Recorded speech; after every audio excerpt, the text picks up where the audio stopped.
Hello everyone, Soulflame here, playing on my Mistweaver Monk, Alefist. Today I'll be giving you a quick rundown of the healing silver mode of the Proving Grounds. As always, a quick look at my glyphs and talents. It should be noted that due to the somewhat random nature of incoming damage during the healing mode, there is no single set way to do this correctly. As such, all of my advice will be more general, but I'll do my best to guide you through each wave. I've done my best not to use any major healing cooldowns during this video. Feel free to use yours in any round that's giving you trouble. While you can't use potions in the Proving Grounds, you can use a health stone, so be sure to grab one from the soul well near the door. All of the countdowns and warnings you'll see as the video progresses are provided by the Proving Grounds module of the DBM add-on. If you don't already have that, I suggest you get it.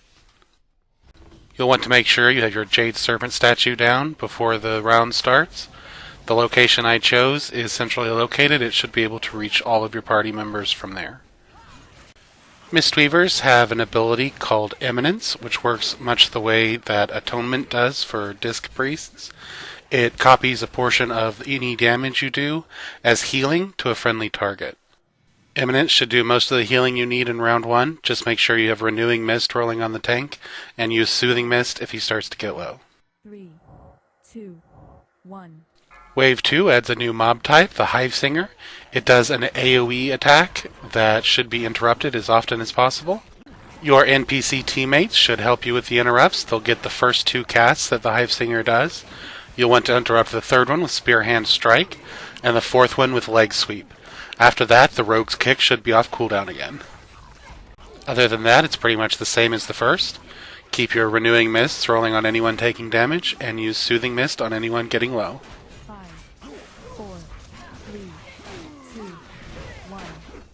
In Wave 3, things start hitting a little harder, so you'll need to start using some of your other spells. A special note, Surging Mist creates a chi and costs mana. It's fairly mana intensive, so you might want to use it sparingly. The other basic spell you'll be getting a lot of mileage out of is Enveloping Mist, which costs chi.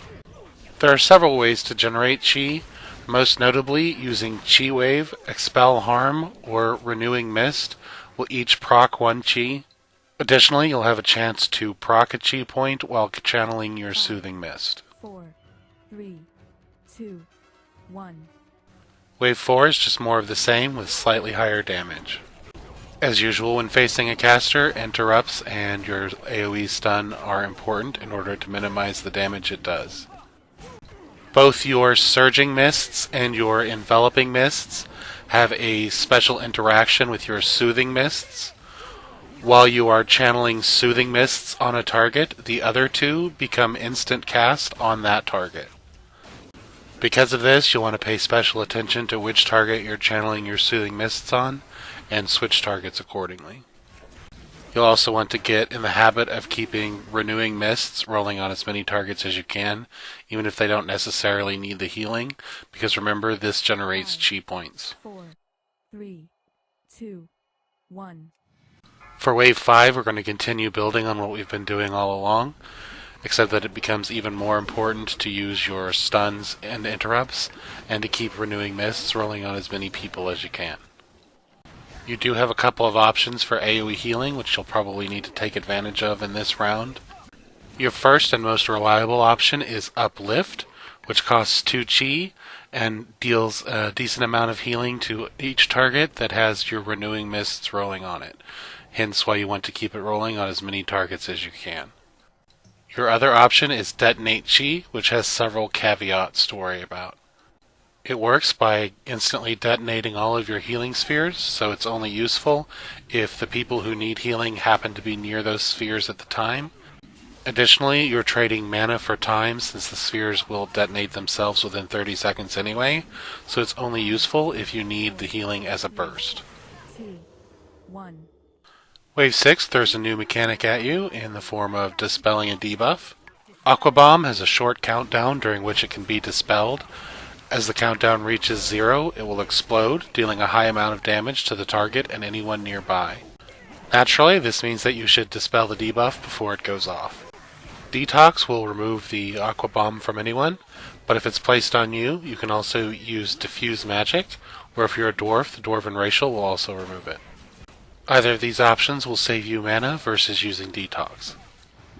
The Aqua Bomb is an instant cast, so it can't be interrupted, but you should still use your stun, because using a stun will reduce the overall number of casts the Aqualite gets off before it dies.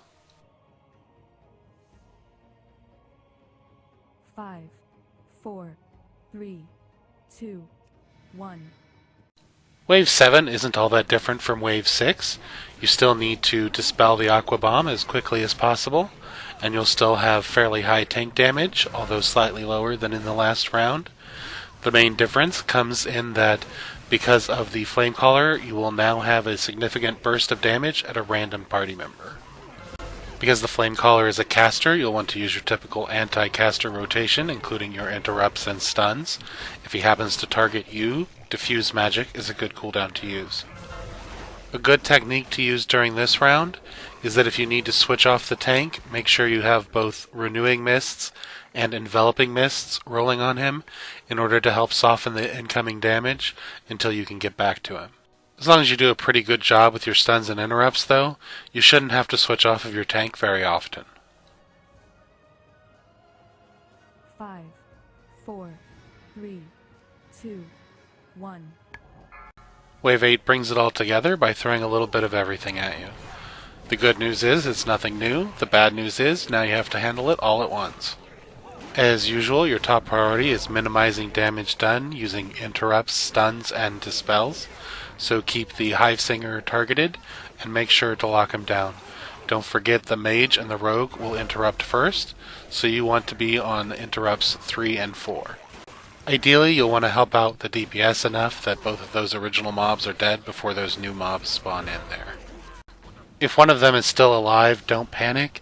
It should at the very least be at low health, so it won't last long. Even with the extra mob up, the damage isn't too bad. I don't really fall behind until the Aqua Bomb goes off. In order to help get caught back up, I make sure everybody has a Renewing Mist rolling on them, and then I go to my emergency AoE heal, which is Rushing Jade Wind. Couple warnings with this spell. First, it's very mana intensive, so use it sparingly. Second, it has a very short range, so generally it's best to use it in the melee group where you'll hit the most targets. All of that said, don't panic too much if you get a little behind at the beginning of the round. As your enemies die, incoming damage slows greatly, and this will help you get caught back up by the end of the round. As always, if you have questions or comments, you can reach me through this YouTube channel or on my blog. Thanks for watching, and I hope this video helped.